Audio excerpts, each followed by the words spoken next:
lesson number 2. Sabay-sabay natin basahin to. Exodus 24, sabay-sabay natin verse 16. The glory of the Lord came down on Mount Sinai. The cloud covered the mountain for 6 days. The seventh day the Lord spoke to Moses from the cloud. These nights I see the glory of the Lord. It was like a fire burning on top of the mountain. Then Moses went higher up the mountain to the cloud. He was on the mountain for 40 days and 40 nights. Yan. So, yung lesson na to is about something na parang yung mga mula sa ating sarili at mga tinuturuan natin, yung parang salita tayo ng salita ng glory of God, glorify, pero hindi natin siya ma-visualize. Ano ba talaga to? Diba? So, yung lesson na to, parang dadalhin mo siya sa pinakamalapit na pangunawa ng tao. Ano ba yung pinag-uusapan natin, glory of God? Kaya ang title nito, manifestation. Manifestation ng glory ng Diyos. Kasi pag naintindihan natin yung lesson na to, mas lalo mo siyang magagawa. At mas lalong, siyempre, maintindihan natin, dapat ko palang gawin to. Dahil karapat dapat pala siya na gawin sa totoong Diyos. So, ito yung example. Actually, sa Old Testament, yung glory of God ay simply na sinasabi, the presence of God. Yun lang. Sa Old Testament, ang sinasabing the glory of God ay ang presence of God. Kaya sabi dito yung example, the glory of the Lord came down on Mount Sinai. The cloud covered the mountain for 6 days. On the 7th day, the Lord spoke to Moses. And the Israelites could see the glory of the Lord. So, pag tinignan mo, very literal siya. Sabi niya, the glory of the Lord seen by Israelites. So, ibig sabihin, nung panahon nila, yung pinag-uusapan natin, glory of the Lord, nakikita nila. Diba? Kasi, literal the Israelites could see the glory of the Lord. So, pag tinignan natin siya, ano ba yun? Sabi, it was like a fire burning on top of the mountain. So, nakikita nila talaga sa bundok, may cloud, tapos may parang umaapoy na nakikita sila na tuloy-tuloy. No? So, yun yung sinasabi ng Bible, na nakikita ito ng bayan ng Israel. No? At sinasabi nila, nakikita nila yung glory of God.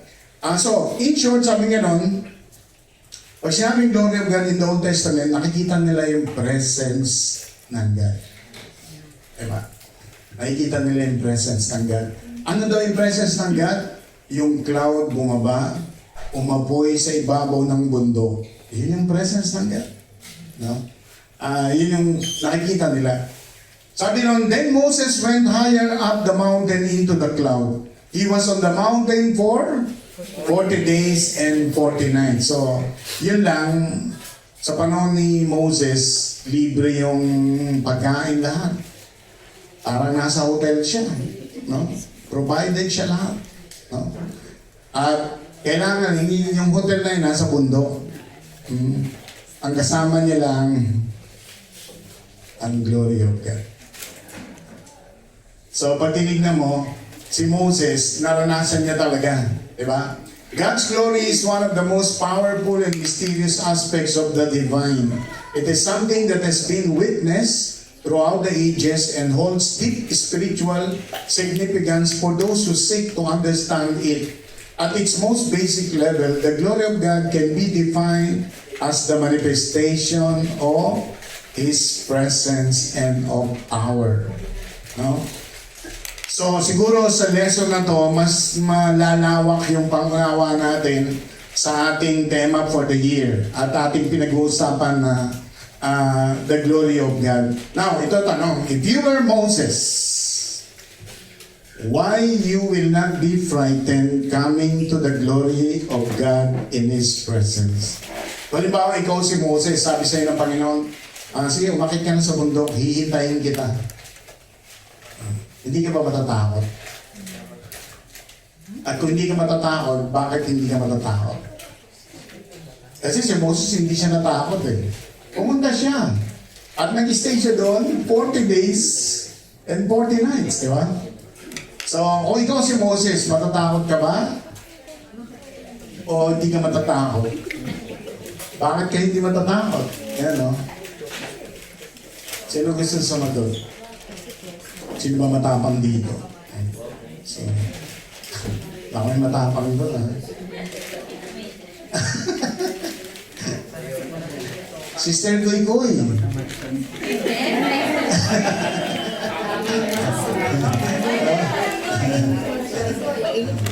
Goy Goy. Ayan.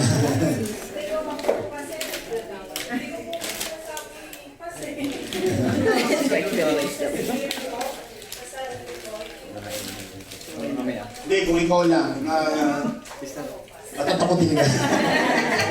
Hindi na siya akit ng bundok. Ayan, Sister Lovely. Ayan. Siguro po mga kasi, why will you not be frightened? Siguro po for me parang privilege ba yun? Na parang you were invited by God to meet Him sa, parang for me, parang out of all the people sa Israel kapag gana ka ng Lord, parang, di ba, parang chance mo siya to be one-on-one. Yan, oo, yun. O, sino pa gusto sumagot? Yan. Brother Selvin. Mas ako po, hindi po ako natatakot dahil alam ko po yun ay direction ng Lord. Katulad po ng relasyon ni Moses sa Panginoong Diyos. Yun po yung intimate relationship. So, nandun yung trust, nandun yung confidence ni Moses na walang mangyaring masama sa kanya. Saka, yung great, yung blessing na na ibibigay ng Lord sa kanya. So, siguro yung trust talaga ni Moses sa Panginoon. Ayan. So, may isa pa nagtaas kanina eh. Sino ba may nagtaas pa rito? Meron ba ba? Sister Clavel, ikaw ba? Ayan. Kain ng kain. Kain. Sa akin po, hindi po ako matatakot kasi pag parang ang sinasabi manifest, kasi close na kayo ng Panginoon, di ba? Ba't ka ba matatakot? Parang gano'n. Pag nakita mo na siya, before kinakausap mo lang siya, doon siya sa langit, gano'n. Pero pag once na nakita mo na, parang hindi ka talaga matatakot kasi parang may close relationship na. Yan, oo, yan. So, maganda yung mga sagot, pananaw. Meron pa ba? Ayan, sister, bye-bye. Sister Ligon, nagkaroon na siya ng lakas.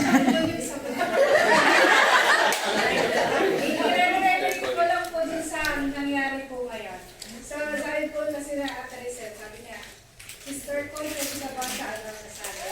Sabi ko, check ko po, sister. Sabi ko, ganyan. So, syempre, sinasabi niya na nakatatakot. Ganun din po ang nangyari sa akin. Parang, naku, ano niya na ako, papagtuturuin niya na ako. Ganun din. Tapos, nagtawag dito, tsaka yung mga nangyayari na po, syempre, ganun. Pero at the end of the day, pinag-uwi po kay Lord at first lang po. Ayan, amen. So, ang dami niya ituro ko. So, praise God. So, pag tinignan natin, maganda po na ma-realize natin na paano kung tayo nga naman si Moses. Diba? Lingkod ka ng Panginoon, tinawag ka niya. Tapos sabi niya, pumunta ka doon sa taas, nandun ako. May sasabihin ako sa'yo. Diba? So, nakita natin si Moses, ito yung time na binibigay niya yung utos niya. Ibig sabihin, ito yung time na matagal na siyang nakikipag-usap sa Lord. Kasi from Egypt, di ba? Kinakausap na siya ng Lord hanggang sa umalis. Nagkaroon siya lang ng travel to the promised land. Nasa wilderness sila. At nung nakatawid sila, niligtas sila ng Panginoon, ito yung time na ibibigay niya yung utos. So, ibig sabihin, na-establish na ni Moses yung sarili niya talking to God. Na-establish niya na yun. At sigurado siya, ang tumawag sa kanya ay ang God. Kaya, di ba, nung simula pa lang sabi niya, sino ang sasabihin ko kung sino ka? Nung una, hindi niya kilala eh. Di ba? Sabi ng God sa kanya, I am that I am. Sabi mo, I am that I am. Di ba? So, in short, nung nagpakilala ang God kay Moses, nag-start siyang magkaroon ng, sabihin na natin, relationship kay Moses, yung God.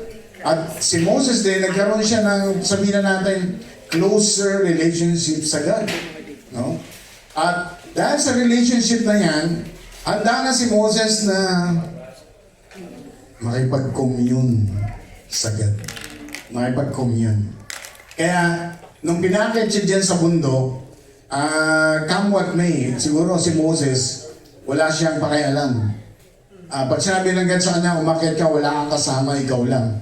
Dire-diretso siya lang. Diba?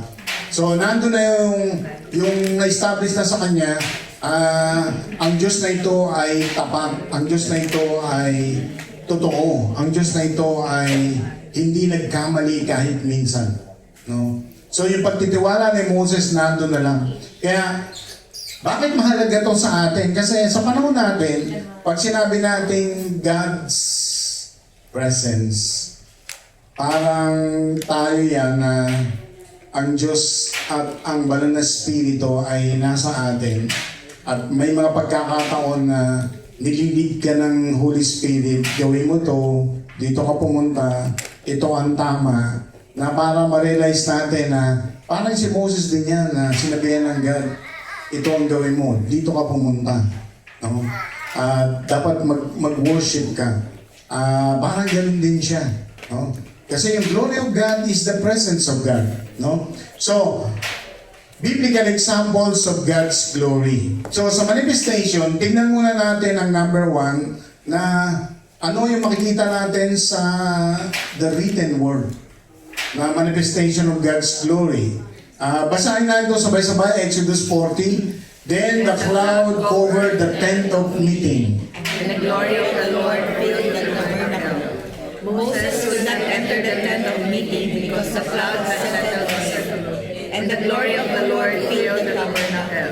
So, pag tinignan mo ito mga kapatid, ito yung tabernacle. Yung rectangle na yan. Ito yung tent of meeting.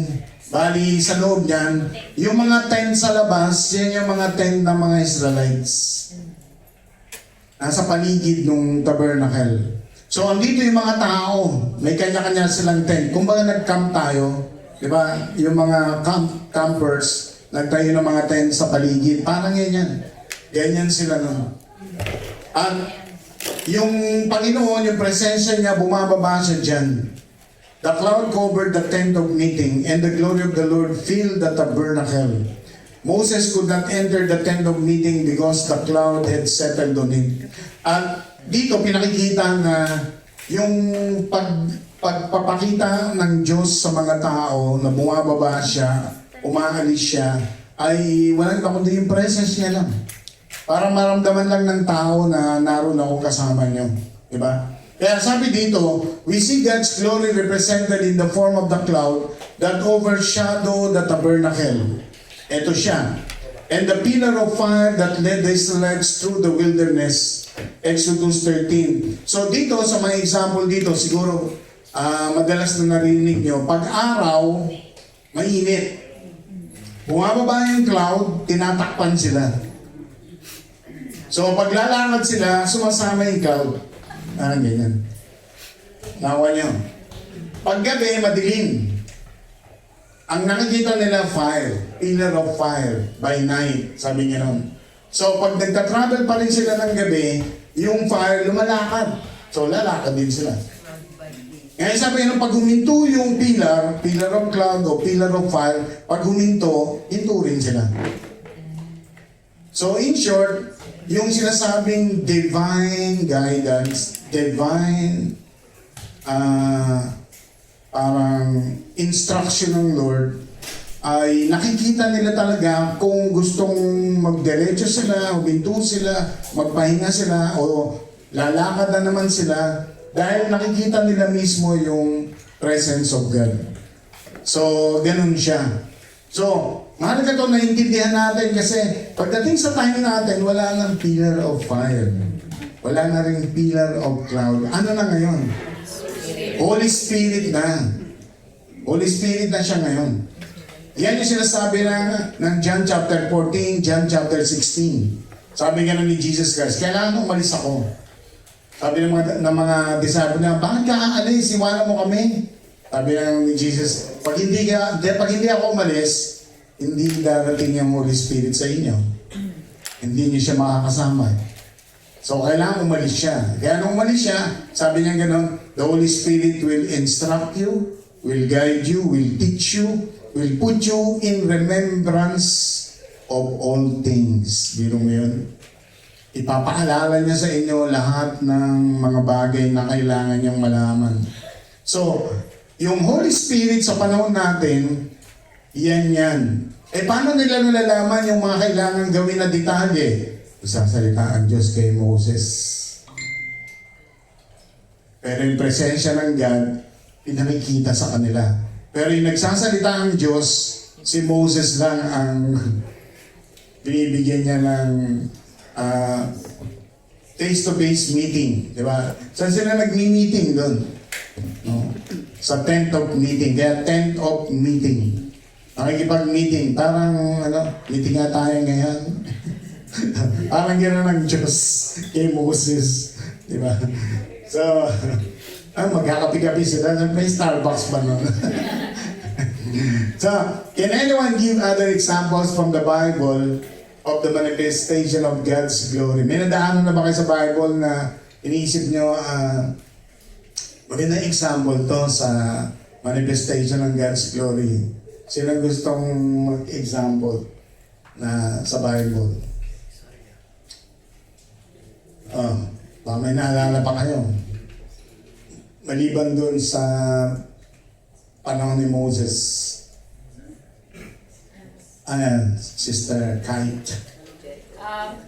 Yung si Elijah, di ba po yung dinemonstrate yung glory ng Lord doon through dun sa offering na pinagawa niya lahat ng gustong gawin ng ibang ng Baal worshippers. But then, lahat na ginawa nila, they failed to lift up that offering.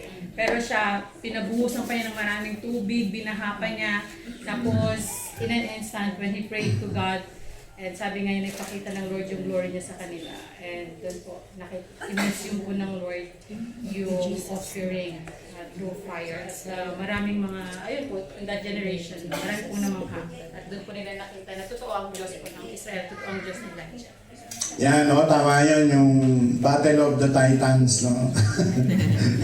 Nakipag-battle si Elijah sa mga nagsasabing mga alagad sila ng Diyos nila, magician, at totoo yung Diyos nila. At nagpakita ang Panginoon doon ang kanyang glory, no? At maganda yon. Ano ba? Pwede yan.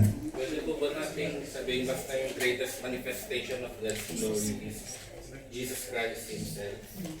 Kasi, diba, and the Word became flesh and dwelt among us. Yun, si Jesus Christ. Siyempre, yung panahon ni Jesus Christ, yung mula sa pagsilang niya, ayun yung glory of God, di ba? Ito may naghihintay doon na widow. Mula namatay ang asawa niya, pumunta na siya sa templo, inabangan niya si Jesus Christ. No? Tapos sino ba yung isa? Naghihintay din siya, sabi hindi ka mamamatay hanggang di mo nakikita si Simeon. Na hindi ka mamamatay unless na makita mo muna yung Savior mo. The glory of God din yan. Pero bata pa si Jesus Christ doon. Pero tama yun. Yun yung mga example ng manifestation of God's glory. At sino pa? Ayan. DJ, ikaw muna. Doon po sa yung dinala mo niya na David, yung Ark of Covenant sa kaya sa bahay ni Obed-Edom. So, yung bless the Lord si Obed-Edom. Oo. So kung saan din na yung yung presence ng God, binibless, no? Kung saan nandun yun, binibless ng Lord. Sana may art pa ngayon, Pero yung ngayon, yung Holy Spirit. Kaya kung halimbawa, nagba-Bible study sa bahay nyo, binibless ng Lord yung bahay nyo. Ganun yun no? Sister Mona. Yung Passion, nag-meet po yung mga disciples dun sa upper room. Tapos nagkaroon po ng manifestation ng Lord na nagkaroon sila speaking tongues. So, yung dumating yung Holy Spirit. Sabi nga, hintayin nyo, darating yung Holy Spirit, i-feel kayo lahat ng Holy Spirit. Kaya pagdating doon, ang manifestation ng Holy Spirit doon, nagsasalita sila iba't ibang wika. Yung parang, kunyari, ikaw, Bicolana, Kapampangan, Bisaya. Pero sinasalita nila yung hindi mo hindi mo yung wika, pero naiintindihan nila lahat. No? Kaya yun yung power ng God. Kaya, bakit ginawa ng Lord yun? Kasi, para ipakita niya, pwede kang gamitin kahit saan. No? Kasi Holy Spirit yung magbibigay sa'yo ng wisdom. No? Sister Nobi? Yung kay Jacob, yung sa burning bush, na nag-manifest ang Lord doon na tapos doon pinalta ng Lord yung pangalan ni Jacob as Israel. Sabi nga, this brings all down to push. Oo, yung nakipag-wrestling si Jacob. Pinalita yung pangalan niya, di ba? So alam niya, si God yun eh. Kaya sabi niya, I will never let you go unless you bless me. Di ba? So, manifestation din yun, no? Meron pa ba? Ang dami, di ba? May mga, ayan. Pwede ba natin consider yung encounter ni Paul sa Damascus? Nabulag siya. Oo, siyempre, oo. Mismong sinabi niya yun na hindi siya kasama sa 12, pero Jesus appointed me directly dahil sa experience niya. That's the glory of God. No? Kasi sa wall of Jericho. Ay, oo. Wala silang ginawa na pamang. Oo. Pero mo nakipagtigman, nagkakantahan lang. Siguro dapat sa Iran gawin natin yan. Hindi parang yung mga payag.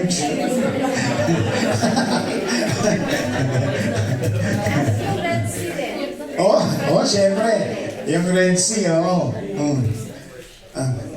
Yung funny thing, yung sa Old Testament, yung si Elisha, saka si Elijah. Yung biglang kinuha ng Diyos si Elijah, di ba? Yung umigit yung hangin kay,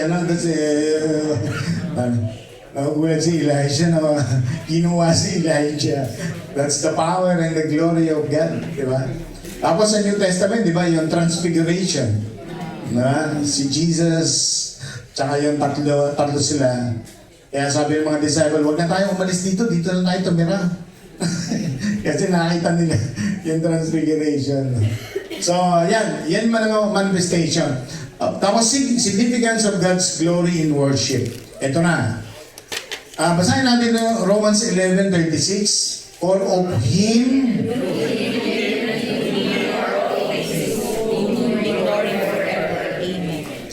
So, sabi dito, for believers, the significance of God's glory is paramount in worship, as they are reminded of the beauty and majesty of God's presence. Indeed, the glory of God is central in the worship experience, and it is reflected in every element of the service to focus on God and not on man. Alam niyo, gusto ko itong dalhin to sa mga lalo na yung mga nasa praise and worship. Na dapat lalo niyo itong maintindihan. Pero hindi ko siya kino-close sa mga praise and worship team lang, no? Kasi this is for everyone.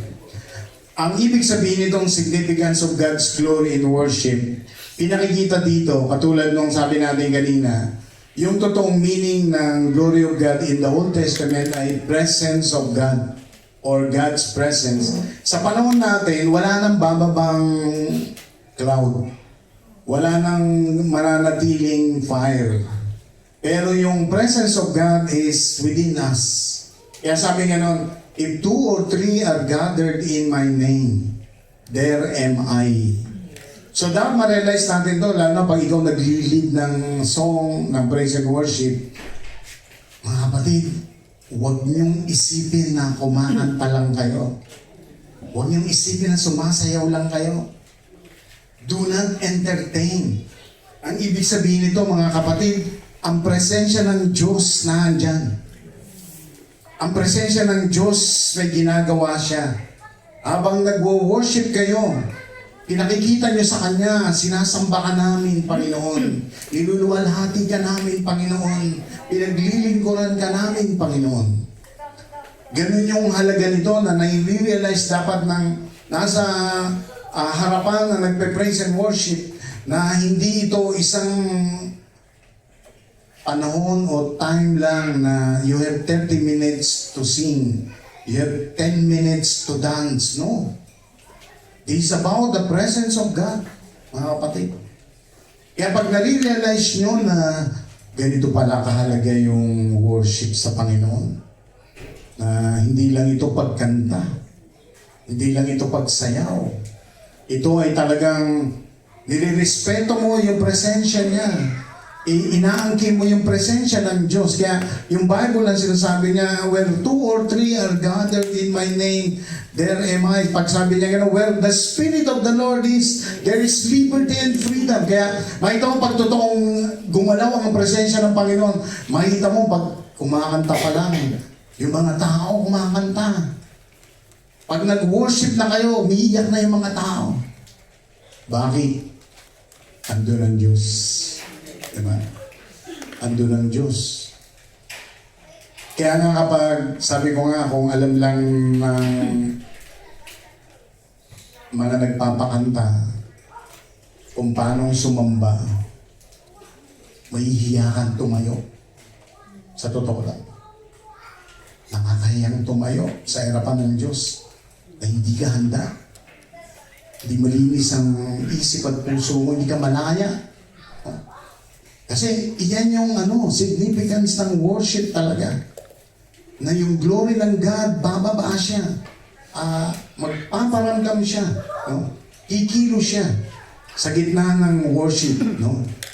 Yun yung totoong pagsamba, mga kapatid. Kaya, sabi nga dyan, the glory of God is central in the worship experience, reflected in every element of service to focus on God and not on man. Kaya nga, marami na ako naatinan na siguro, yun sabihin natin parang seminar, convention, mga Christian leaders. Inaano ko yan eh. Sabi ko, bakit pag convention, ba't mga Christian leaders, pag nagsimulang sumamba, parang may freedom. Ay, kita mo parang may freedom. Nagpo-flow yung Holy Spirit. Yung parang kahit ayaw mo sumayaw, parang napapasayaw ka. Parang hindi mo kabisado yung kanta, kumakanta ka. Mga ganon. Yung parang yung pakiramdam mo, parang napakagaan. At isa lang pala yung dahilan. Yung mga tao kasi ron, mga malalalim sila sa pananampalataya. At pag sinabi mong ang lugar na ito ay naririto yung mga tinawag ng Diyos na naglilingkod sa Kanya. Ibig sabihin yun, yung, alam mo, pag sinabing worship, let's worship God. Alam mo yun, na kakalimutan mo lahat, talaga kakalimutan mo lahat ng problema mo, kakalimutan mo lahat ng iniisip mo. You just want to honor God, just want to serve God, just want to sing to God. Ganun siya. Kaya, pag ikaw lang ang nakaganyan, lalo na kung ikaw pa'y nasa harap kumakanta,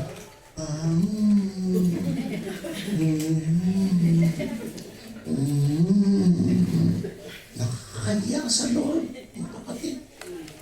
Nakakahiya sa Panginoon.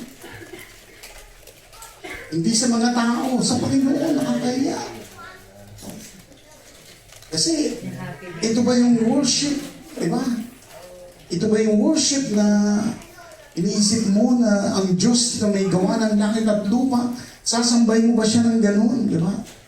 Kaya, dapat ma-realize natin doon na yung significance ng worship ay napakahalaga. No? Basahin natin doon Psalms 22 verse 3 and 2 Corinthians. At saan na tayo? Psalms 22:3, yet you are holy, enthroned on the praises of Israel. Yes, inhabits the praises. Diba? Sa ibang translation yan. You inhabits the praises of your people. Sige. 2 Corinthians 3. Corinthians 3:17, now the Lord is the Spirit, and where the Spirit of the Lord is, there is freedom. Yan, di ba? Kaya pag nandun yung Espiritu ng Diyos, may freedom talaga, no? Yung song leader, hindi nasasakit ang lalamunan niya, magsikat na kayo, sumayaw kayo, sumigaw kayo. Diba? Kasi yung mga tao parang dry na dry. Diba? Hindi, walang freedom, diba? Walang freedom kumanta, walang freedom sumayaw, diba? Parang gano'n, pero ang totoo, sabi gano'n, kapag nandun ang Espiritu ng Diyos, ay may freedom. Amen? Palapakan natin ang Panginoon. No? Hallelujah. So, praise God. Yan, sabi dito, can anyone share a different experience where really the glory of God is there during worship time? Yan. Sino rito yung katulad ng sinasabi ko na may karanasan kayo na naramdaman nyo talaga yung presence ng God during worship? No? So, sino gustong sumagot na Sister? Nung bata po ako, kasama po ng mga Koreano. Pag sila po ay nag-praise, yung pag nag-praise and worship sila, talagang ano talaga sila, talagang nakalungkot pag nag-pray. Naalala ko noon nasa may Ortigas, parang hindi pa po gano'n, parang 1998. So, gano'n sila ka-intimate na mag-praise and worship talaga na lahat nag-iiyakan, lahat nagsasalita sila ng ibang lingwahe. Parang sabi ko, Lord, ano po nangyayari? Ba't hindi ko sila maintindihan? Tapos, yung kanina sa Korean, doon rin yung sistema nila. Nung nag-ano po kami naman po, nang sa Singaporean naman po kami. Nung pumunta po kami sa Davao. Gano'n naman sila, pag nag-praise and worship naman po, bago po mag-uumpisa yung gawain. Lahat ng mga aaten, magpipray muna sila bago sila mag-service. So, pagdating na ng praise and worship, talagang mararamdaman mo na iba-iba, may umiiyak, merong natatawa siya, tapos may times na merong mag-i-interpret ng tongues, pero meron din mag-translate nung sinabi. Parang nandun din yung discipline na hindi pwedeng lahat allowed na mag-interpret, may control, hindi ko po alam kung paano yun yung ginagawa nila. Pero isa lang po talaga, hindi natin talaga makontain kapag tumilos ang Panginoon eh. It's true, sa pag-praise and worship, alam mo yung intimate po talaga, po, during the worship service po talaga. Yan, praise the Lord. Sino pa po? May... Sir Joanne. Yeah, praise the Lord. Kasi po sa personal experience tayo, dati po kasi yung hindi ko maitas yung kamay ko kasi parang naiisip ko na pag may nakakita sa akin, baka mamamihan kasi alam po nila na hindi ako si Joanne na tataas ng kamay. Pero as yung pag nakikipag-usap sa Lord,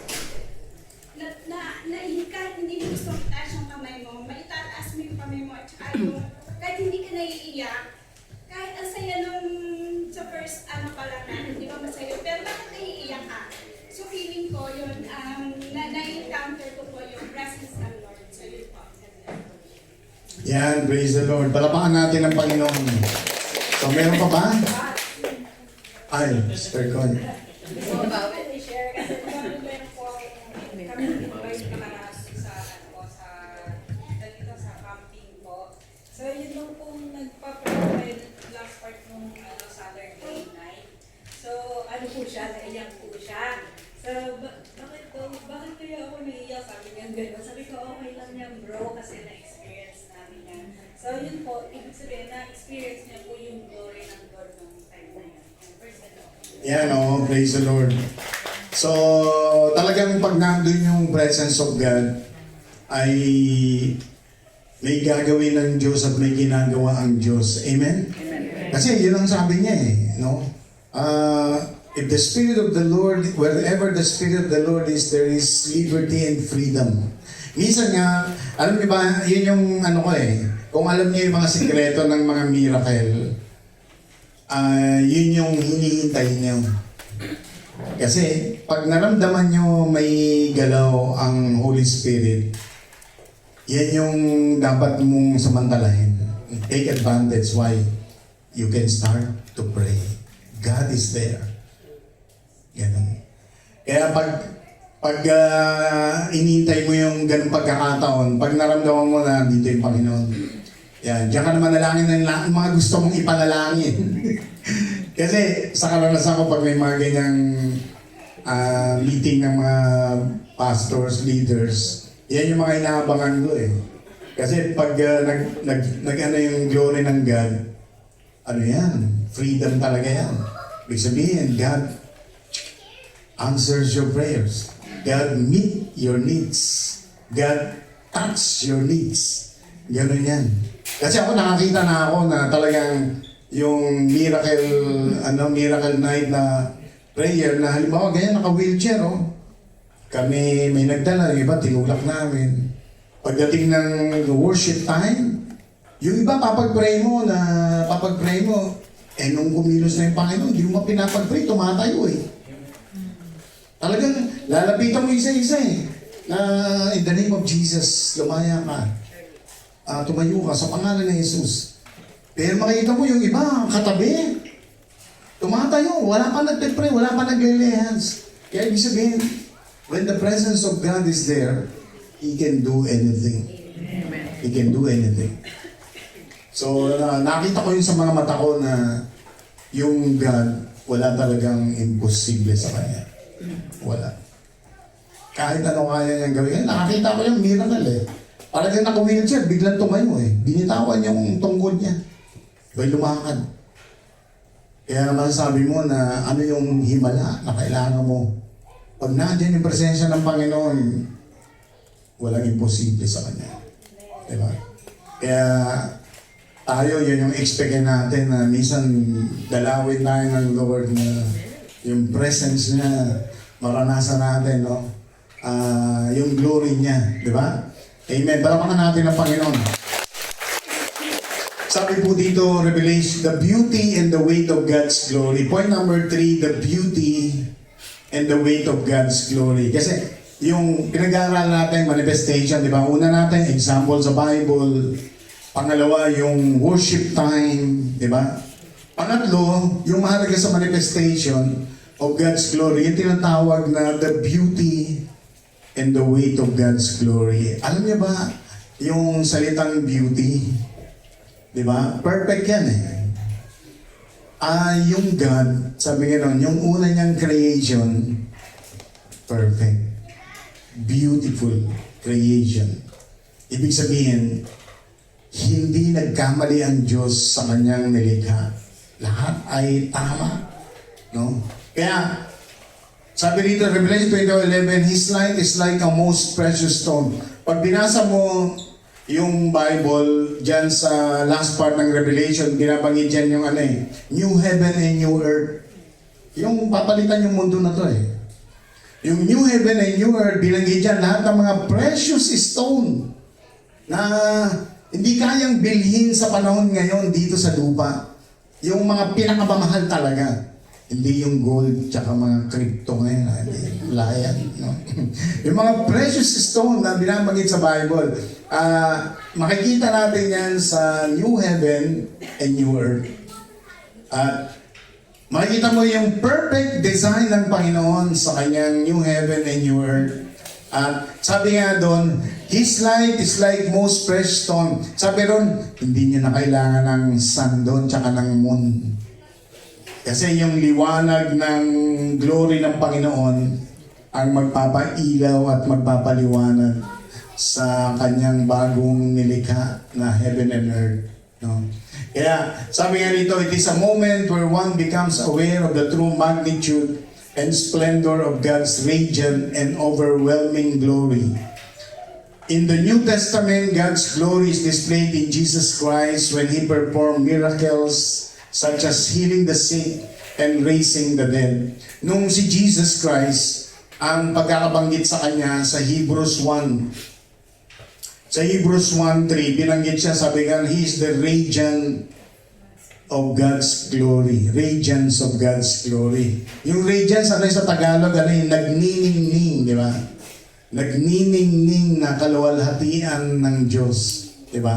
So, nung nagmanifest ang God kay Jesus Christ, siya yung nagkatawang tao, siya yung nasa lupa na nagniningning. Kaya, sabi nga gano'n, lahat ng may sakit na dinala sa kanya, pinagaling niya lahat. Lahat ng, sabihin na natin, may mga problema, iba't ibang klaseng problema, pinagaling niya lahat, no? Kaya, siya yung sinasabing the beauty and the weight of God's glory. Pakibasa nga ito, John 11:4, chapter 2, verse 11. John Sister. 11:4, but when Jesus heard about it, he said, Lazarus' sickness will not end in death. No, it happened for the glory of God, so that the Son of God will receive glory from this. Chapter 2, verse 11. Chapter 2, verse 11, what Jesus said here, the Cana of Galilee was the first of the signs which revealed the glory of the disciples believing. Yeah. So dito, sa chapter 2, yan yung unang gumawa ng miracle si Jesus Christ, kung naalala nyo. Nagsimula na siya dyan sa ministry niya. At dito sa chapter 11, ito yung binuhay niya si Lazarus, di ba? So siyempre, sabi gano'n, yung mga tao nung panahon na yun, wala pa silang nakakita na patay ay binuhay. Di ba? At nung nagawa ito ni Jesus Christ, siyempre, yun yung sinasabing the weight of God's glory. Ibig sabihin, hindi lang iniisip mo na ganito yung kaluwalhatian ng Diyos. Pero pag nakita mo yung kapangyarihan niya, yun yung weight ng magagawa niya. Higit pa dun sa kaya mong isipin. Kaya nga, God is limitless. Diba? God is awesome. Diba? Magnificent, glorious, splendor, marvelous. Diba? Kaya pag dinescribe mo yung weightness ng God, sobra-sobra. Kaya pag glorify mo siya at tinaas mo siya, kulang yung mga salita na para sambahin siya. Diba? Kasi ganyan yung ating Diyos na buhay. Sabi dito, can anyone share an experience of a miracle as the weight of God's glory in His presence? Yan. Meron ba kayong naranasan na miracle na makikita nyo na talagang yung presensya ng God ang gumawa ng himala? No? Meron ba kayong karanasan na, yan, Sister Vanessa, yan. Ito po ay 8 years ago, 2018.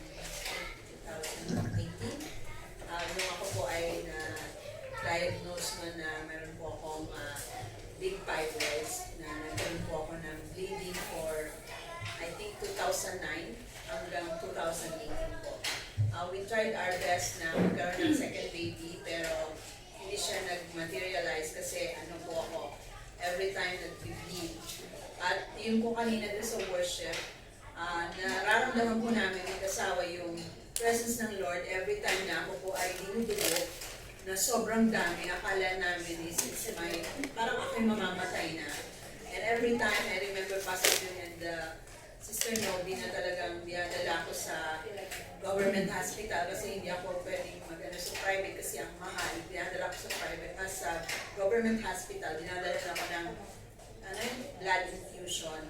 Tapos, every time, lagi sinasabi ni Brother Lamin, lagi mo lang tugtugin yung healer.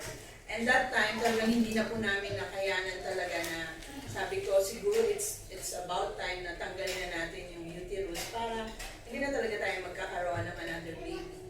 Let's just accept na ang Lord, kung talagang magbibigay siya, ibigay niya.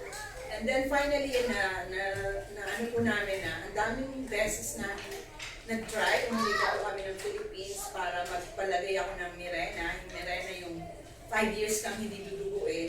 Tapos that 5 years, titingnan kung okay pa yung uterus mo, and then pwede kang magbuntis kung hindi ka na magdudugo. But after 5 years, Mirena ay natanggal, dugo-dugo na naman. Sabi ko, bloody talaga. Sabi ko, wow, sobra talaga. But after po na talagang nag-decide na po kami ni Brother Romel na tanggalin na yung uterus na yan kasi yan talaga yung nagiging cause ng pain, cause ng blood, lahat talaga.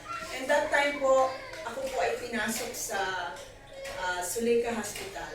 Takot natututo yung puso ko. Sabi ko, grabe, hindi ko alam kung anong gagawin ko. Sabi ko ni Brother Romeo, huwag ka matakot, ikaw nga itong nasa sa church, ikaw nga itong nasa ministry, tapos ikaw itong natatakot. Parang siya ba yung nagbibigay sa akin ng lakas. Tapos, pagpasok ko po doon, sabi ng mga Pilipina doon is, napaka-bless mo naman. Sabi ko, bakit naman? Sobra ka naman. Kasi, grabe yung magdalagay sa'yo, yung gagawa sa'yo ng pagtanggal ng fibroid mo is one of the best doctor in town. Pupunta lang siya dito sa Suleika just to have an operation with you.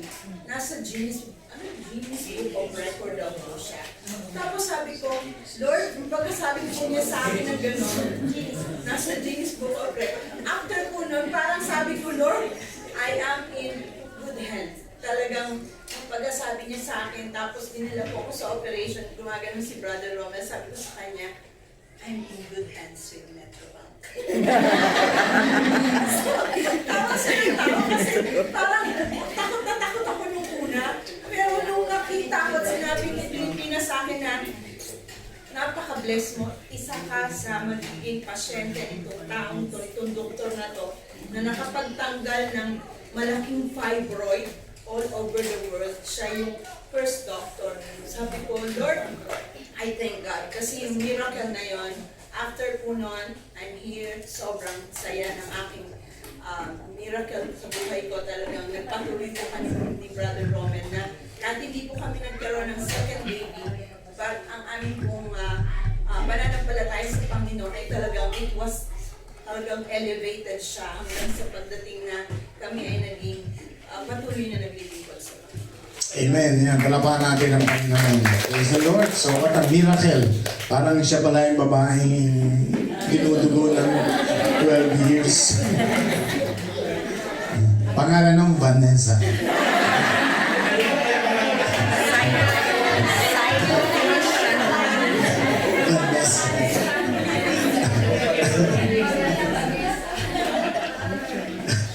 So, last point ng manifestation of God's glory, syempre po yung everyday life, di ba? Kasi nasa New Testament na tayo eh.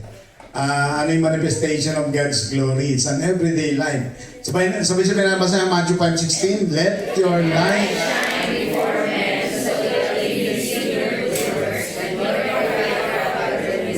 Yeah, this can be done by living a life of holiness and service, sharing the message of God's love with others, seeking to reflect the beauty of God's glory in all that we do. As we walk in faith and obedience, we bring glory and honor to God. Sabi po ng John 8:12, I am the light of the world. Diba? Sabi ni Jesus Christ, He that walk with me will not walk in darkness, but will have the light of life. Sabi ng 1 Corinthians 10:31, whatsoever you do, whether you eat or you drink, do it all for the glory of God. So yan po yung walking in faith and obedience. So last question natin, give practical ways to glorify God in everyday life situation, whether at work or at home. Ano yung mga practical na paraan na pwede tayong makaranas, no? Whether nasa bahay tayo, nasa trabaho, na ginaglorify natin ang Lord every day. Ano yung mga pwedeng gawin, whether sa bahay o sa trabaho, na we can glorify the Lord. Sa Irene, yan. Praise the Lord po sa buhay ng Panginoon dahil napakabuti niya. Kanina pa akong gusto magsalita pero parang naiiyak ako. So, na-brag, parang yung life ko is hindi ako pwedeng mabuhay na walang worship sa Panginoon. So, every night, hindi ako pwedeng matulog na hindi ko ma-encounter yung presence ng Lord. Parang So, ito na yung cycle ng daily life ko na hindi ko hayaan na matutulog ako that I will not worship God. And then, pagising ko, hindi ko na naman siya ulit ma-worship. So, may minsan na sobrang antok ako, just for the sake of compliance, hinayaan ko na hindi ko na ma-feel yung presence niya, matutulog na ako. But after tomorrow, sasabihin ko na, Lord, I miss you. So pag sasabihin ko na, Lord, I miss you, andyan na yung pag-iiyak. Kaya, kung napansin nyo, tuwing nag-back up ako, kasi grabe yung, sa dati pa lang yung preparation ko sa self ko, tuwing mag-worship leader ako, hindi ako pwedeng tatayo na hindi ako nagpa-fasting. Kasi gusto ko talaga na napaka-tuning, kasi yung naintindihan ko yung toro ni Pastor kanina na andyan na yung glory, ikaw yung nagdadala sa congregation. So, ganun yung discipline ko sa sarili ko. So now, kahit nagbaback up ako, ganun pa rin yung practice ko. Kaya, hindi ko mapigilan. Siguro kung napapansin ng mga kasamahan, nandun ako nakaback up, pero iyak ako ng iyak. Hindi ko talaga, medyo ako na yung nahihiya kasi hindi ko talaga mapigilan. Pero that's the glory of God. Yung presence ng Panginoon, hindi ko siya hayaan. Tuwing nag-worship ako sa Panginoon, na hindi ko talaga siya naramdaman. So, praise the Lord po. Yeah, praise the Lord. So sa kanyang personal worship, nararanasan niya yan. No? Sino ba gusto may example? How do you glorify the Lord practically? No? Whether you are home or work? Sino ba po ang gusto sumagot? Sister Des. Sally. Sister Sally. Yun po sa everyday life po namin, praise God po kasi po yung mga kasama ko ay mga Christians din po. Pero may isa po kami na matagal na po namin ginayaya mag-church o kaya po pag may Bible study o kaya po yung mga service ay tumatagi po siya. Talagang pag Sunday or pag Friday, siya po ay pupunta po sa kanyang church. Pero tuwing pong may Bible study, siya po yung naiiwan kasi kasabay din yung dalawa ko pong kasama. Pero nakaka-bless po na siya po pala yung lagi sinasabi ng dalawa kong kasama. Ate Sally, sana maramdaman din niya yung love ng Lord at yung pagpapala niya. Sabi lang po namin ay, let's continue to pray for her. So, one day po na may Bible study po kami, yun po ay siya ay laging kaya po lagi namin siyang pinipipray, napakahalaga po yung we pray for them even in a silent way. Kasi po yung lagi po siyang may battle yung kagaya sa family, sa relationship. Lagi na sinasabi na inaatake na naman ako ng anxiety. Pero nababattle po kami dun sa anxiety kasi po narinig namin siya sa gabi, umiiyak talaga. Sasabi ko, narinig niyo ba siyang umiiyak? O kaya po lagi siyang tahimik. Pero one time po na may Bible study kami, si Sis Mona po nun yung amin pong facilitator. Parang nahihiya ako, pero I pray na, Lord, give me courage na isama siya dun sa prayer na about her anxiety attack. Knowing na siya po may kausap sa phone, hininaan ko ba po yung speaker kasi lagi pong pag ipag-pray namin, siya tumatanggi pag in-invite namin. Pero naroon po yung glory ng God, saka yung sabi nga po ay, God is a miraculous and living God. Narinig po pala niya, tapos sabi niya, Teacher Sally, narinig ko na, isinama mo pala ako sa prayer, pero dati pinatatakot ako kasi parang suplada siya. Pero sabi niya, it's God's answer yung pinag-pray ninyo in 10 minutes. Talagang tumawag sa akin, answer, God is miraculous. Sabi niya yung ganun pong word. Tapos po sabi niya ay, talaga Teacher Sally, tumawag siya. Tapos sabi niya, lahat ng worries ko, yung yun na pong anxiety niya, nawala. Sabi namin po, praise God. Sabi namin, that's how God works in our life. Kaya sabi namin, sana makita mo rin yung kabutihan at pagmamahal ng Lord. So, yun po, yung continuously pray, even in a silent way po, we are so thankful and glorifying God kasi talaga pong God is a living God and He answered. Amen. Praise the Lord. So, thank the Lord. So, sa ating conclusion, Christ is transforming source to glorify God. Sabay-sabay natin basahin ito po yung Hebrews 1:3. Sasabi ko, He is the radiance of the glory of God.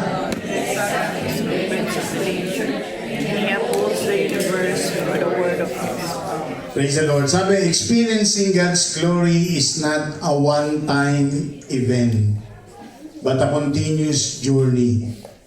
It is a journey of faith, worship, and service.